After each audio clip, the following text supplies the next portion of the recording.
Hello, ഇന്ന് കാണിക്കാൻ പോകുന്നത് നമ്മുടെ മറൈൻ ഫ്ലേവേഴ്സിൽ റെഡി ആയിട്ടുള്ള പരവമീനാണ്, അല്ലെങ്കിൽ അടു എന്ന് പറയും. നല്ല വലിയ പരവമീനാണ്. ഈ ഒരു പരവമീൻ തന്നെ എത്രത്തോളം വലിപ്പം ഉണ്ടെന്നുള്ളത് നിങ്ങൾക്ക് നോക്കാവുന്നതാണ്. ഇത്രത്തോളം വലിപ്പമുള്ള വലിയ അടു മീനാണ്, അല്ലെങ്കിൽ പരവയാണ് ഇത്. അതിലും വലിപ്പം കുറഞ്ഞതുകൊണ്ട് തീരെ പൊടിയല്ല.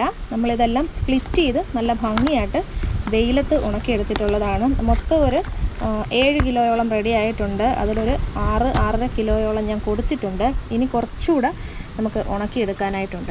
അപ്പോൾ ഈ ഒരു മീൻ ആവശ്യമുള്ളവർക്ക് നമ്മളെ ഈ സ്ക്രീനിൽ കാണുന്ന നമ്പറിൽ വാട്സപ്പ് ചെയ്യാവുന്നതാണ്. നല്ല ടേസ്റ്റിയാണ്, വറുത്ത് കഴിക്കാനും. ഇത്രയും വലിപ്പം ഉള്ളതുകൊണ്ട് കറി വയ്ക്കാനും തെറ്റില്ല. അപ്പോൾ ആവശ്യമുള്ളവർക്ക് പെട്ടെന്ന് തന്നെ മെസ്സേജ് അയക്കാവുന്നതാണ്. ഇത് എപ്പോഴും ഡിമാൻഡിങ് ആയിട്ടുള്ള ഒരു ഐറ്റമാണ് പരവമീൻ. അപ്പോൾ തയ്യാറാകുമ്പോൾ തന്നെ പെട്ടെന്ന് തന്നെ സ്റ്റോക്ക്